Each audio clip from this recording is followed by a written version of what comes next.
Does focusing on your breathing actually make you anxious? So, when we experience anxiety, one of the best things we can do for ourselves and one of the best things we can do to feel less anxious is to breathe in a way that helps.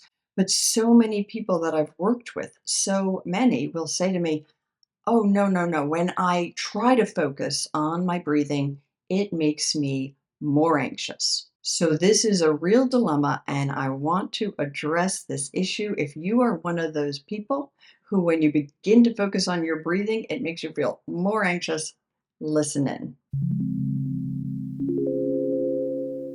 So often, for people who feel this way, they feel that when they do begin to focus on their breathing, they feel like, I can't breathe correctly. I don't know how to do this. So, all those negative thoughts come in. There could be a feeling of, oh no, I'll never get this, and I'll always be anxious, which then can lead you to feel depressed. If you feel like you can't solve a problem and it's always going to be there, that's depressing. And then the other thing that happens is people feel like when they try to focus on their breathing, they become aware that they can never quite get a deep enough breath. They can't really breathe in, or they feel like they, have to almost gasp. So I want to walk through a couple of things to think about, a couple of steps to take to help you with this. So the number one thing to do if focusing on your breathing makes you anxious, the number one thing to do is to stop worrying about it.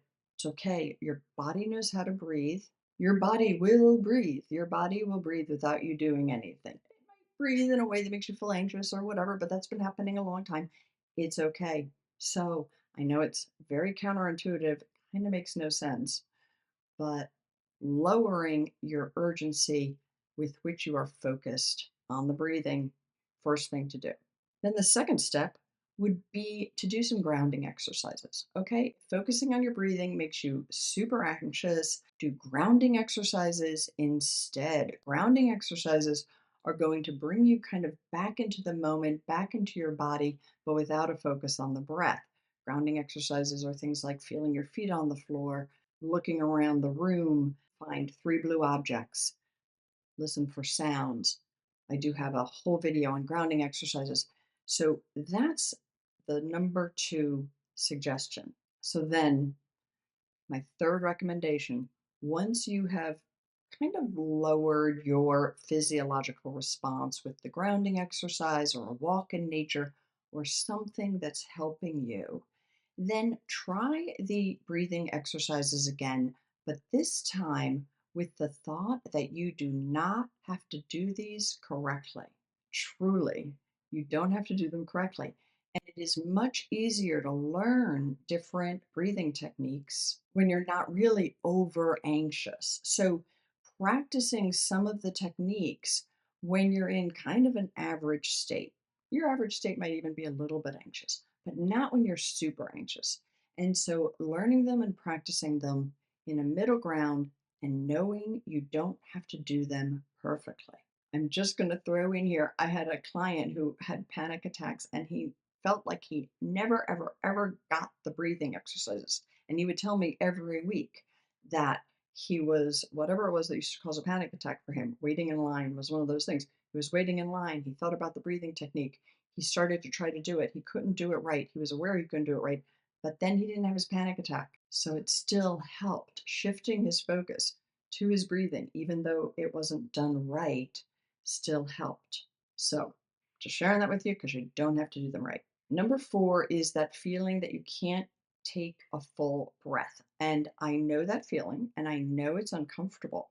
But if you can have the feeling without tying it to a thought, so the problem is when you have that feeling of I can't take a deep breath, the thoughts go with that. Oh no, I can't take a deep breath. Oh, what is wrong with me? So maybe you can have the thought of, okay, I've been here before. I can't take a deep breath. It's not comfortable. I don't like the feeling, but it's okay. I've had it before and I'm going to be okay. So it's really reframing the breathing difficulties that you're having, reframing it almost into like a no big deal. And I don't mean that in a pejorative way at all. But again, if you can treat that feeling as something that, yep, annoying, uncomfortable, but not urgent. That could really change your life. Really. I know that sounds sort of like a big claim, but truly, if you cannot worry about that feeling, you might still have the feeling. I think eventually it will go away, and we can talk about that.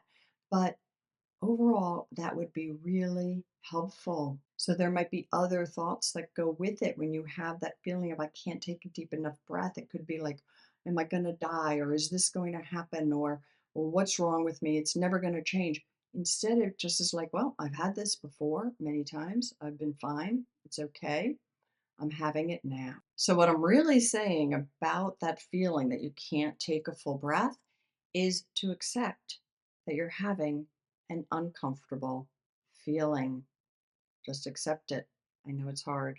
I know you want it to change, but accepting it will help you eventually do those things. And then number five is to be aware of this cycle. So let's say the cycle is that you feel anxious. You've heard breathing techniques help. You either try the breathing technique and feel more anxious, or you know you're not going to try the breathing technique because it made you feel more anxious last time. So then you're going to feel more anxious that you can't access a breathing technique when everybody says that helps. And then you feel more anxious that this is never going to change.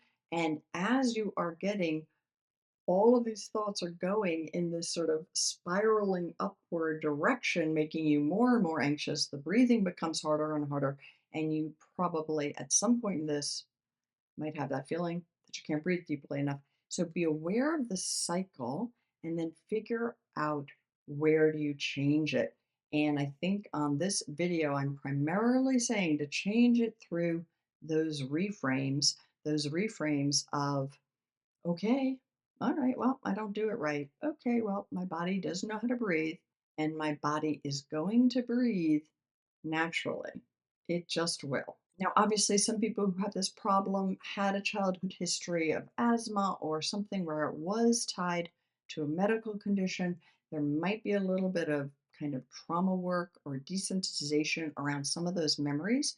But I'm assuming if you're watching this video that you have gotten the adequate medical advice and it's not a medical issue now. And if it is a medical issue, there is stuff that helps, right? And then learning that diaphragmatic breathing in a way that's calm and low stress and no perfection needed is going to help all of it. So, reframing the stress, even maybe, okay, when I feel stressed, this is my body's response is to breathe unevenly or shallowly or whatever. Okay, that's what my body does. Let me know if practicing with some of these techniques helps you with that focus on your breathing anxiety. See if you can figure out how to pay attention to your breathing without all of that other add on. Just pay a little attention to it.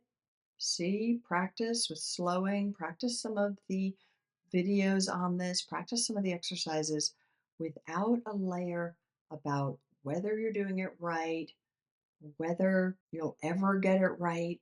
Let me know if trying some of those things helps you, and let me know what you think. Hi, I just wanted to jump back in to add that for people who have trouble focusing on their breath, obviously meditation can be very challenging. And meditation is another thing that's been proven to really, really help with anxiety. So if this is you, starting with guided meditations can be really, really helpful. And there are guided meditations that help you focus more on those grounding exercises than on the breathing. And I wanted to tell you that I recently joined an app called Aura Health. And this app has sleep meditations that I have been finding really helpful. And it also has meditations for different, situations and emotions and problems you might be having. And I also recently joined it as a meditation instructor, so I have some meditations on there as well, in case that's helpful to you. And obviously, there are also other apps that can guide you. So, wanted to let you know that I am really wishing you the best.